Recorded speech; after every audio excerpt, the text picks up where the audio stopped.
Jim. Topolli. Mark Bernard.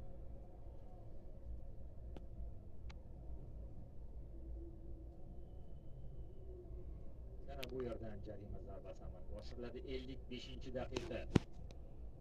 0-1. Hisob ancha qaltis. Lekin Barselona vaziyatlar yaratyapti.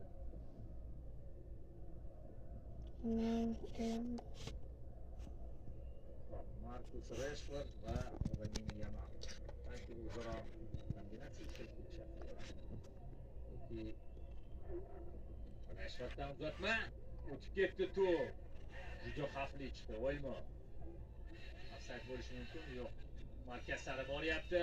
Bernal. Uzatma ekan bu. Zarba beradi deb o'ylagan edim. Burchak zarbasi. 3 burchak zarbalari bo'yicha.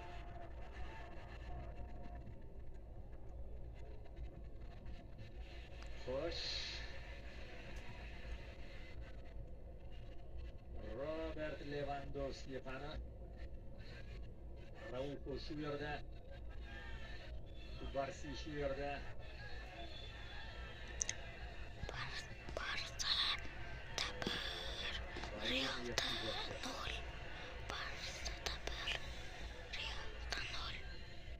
Burchak zarbasi, diqqat qilamiz. To'p yetkazib berildi, zarba. Gol!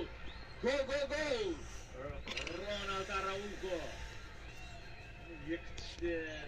Qo'li bilan tortishdi ham, lekin burchak zarbasidan so'ng aynan Araujoning o'zi boshi bilan raqib darvozasiga to'pni yo'naltiryapti. Do'stlar, mana qarang, biz o'yin amaliyoti yetishmayapti deyapmiz, lekin Ronald Araujo o'sha birinchi bo'limda ham qanchalik orqaga yugurganligini jismoniy holat haqida gapirgan edik.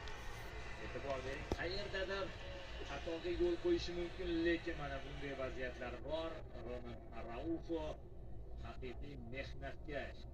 Bordi bosh bilan zarba beryapti bu yer. 0-2. Sizga vaqtini aytsangiz, biz bo'lganmiz. Bosh bilan chetga qarang, mana o'zgartirdi.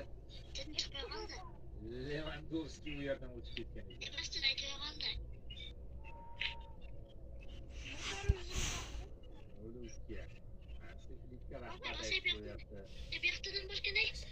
Ronald Araujo.